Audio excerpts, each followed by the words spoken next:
नमस्कार. श्री ब्रह्मचैतन्य गोंदवलेकर महाराज अमृतवाणी या यूट्यूब चॅनलमध्ये सर्व राम भक्तांचे आणि साधकांचे मनापासून स्वागत आहे. आज आपण साक्षात परब्रह्मस्वरूप श्री ब्रह्मचैतन्य गोंदवलेकर महाराजांच्या प्रवचन संग्रहातील एका अशा अत्यंत महत्त्वाच्या आणि आजच्या समाजातील ज्वलंत विषयावर चिंतन करणार आहोत. तो म्हणजे अंधश्रद्धा विरुद्ध खरी भक्ती. नवस, सायास, गंडेदोरे आणि भोंदूगिरीपासून सावध कसे राहावे आणि केवळ रामनामावर अखंड निष्ठा कशी ठेवावी. भक्तांनो, आजच्या काळात आपण पाहतो की माणूस जेव्हा संकटात सापडतो, जेव्हा घरात आजारपण येते, व्यवसायात तोटा होतो किंवा मुलांचे प्रश्न निर्माण होतात, तेव्हा तो प्रचंड घाबरतो आणि याच भीतीचा गैरफायदा घेणारे अनेक भोंदू बाबा, ज्योतिषी आणि नवस सायास सांगणारे लोक समाजात पसरलेले आहेत. माणूस भीतीपोटी हजारो रुपये उधळतो, गंडेदोरे बांधतो, कोंबडे बकरे कापतो आणि नवस बोलतो, पण तरीही त्याचे दुःख मिटत नाही.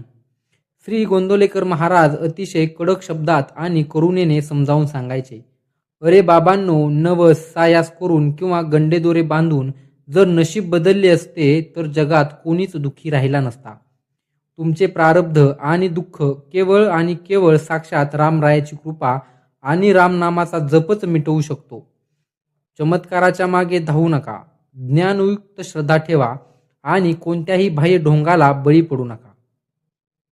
भक्तांनो, श्री गोंदवलेकर महाराजांच्याकडे हजारो लोक यायचे. कोणी म्हणायचे, महाराज मी अमुक देवाचा नवस बोललो आहे.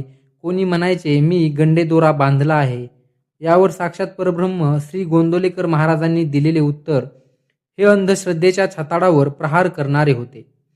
महाराज म्हणतात, अरे बाबांनो, देव काय व्यापार करायला बसला आहे का? तू मला नारळ दे, मी तुला मूल देतो. तू मला बोकड दे, मी तुला श्रीमंत करतो. असा देव कधी असतो का?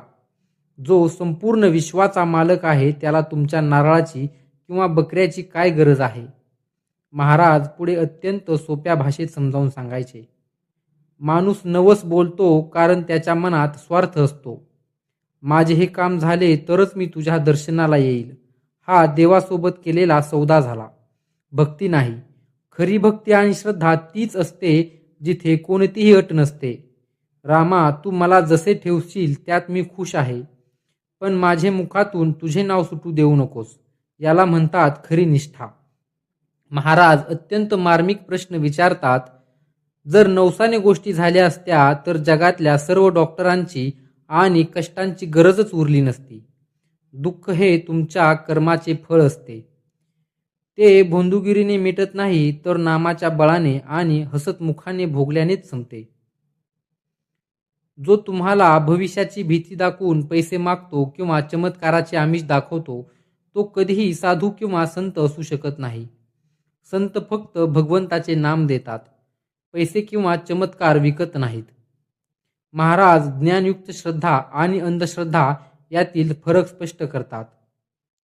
एक अंधश्रद्धा भीतीपोटी केलेली पूजा, नवस, सायास, चमत्कारांवर विश्वास ठेवणे आणि जिथे बुद्धीचा वापर थांबतो ती म्हणजे अंधश्रद्धा. आणि दुसरी खरी श्रद्धा, जगात सर्व काही रामाच्या इच्छेने चालले आहे हा विश्वास. स्वतः प्रामाणिकपणे कष्ट करणे आणि अखंड रामनाम जपणे ही खरी ज्ञानयुक्त श्रद्धा.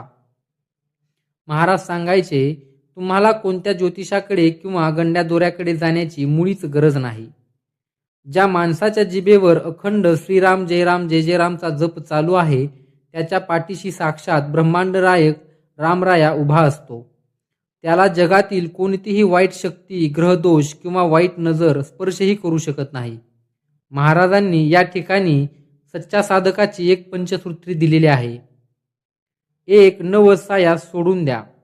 देवाला सौद्याची वस्तू बनवू नका. निष्काम भावाने भक्ती करा. 2. चमत्काराच्या मागे धावू नका. अध्यात्म म्हणजे चमत्कार दाखवणे नव्हे तर अंतःकरण शुद्ध करणे होय. 3. भीती मनातून काढून टाका.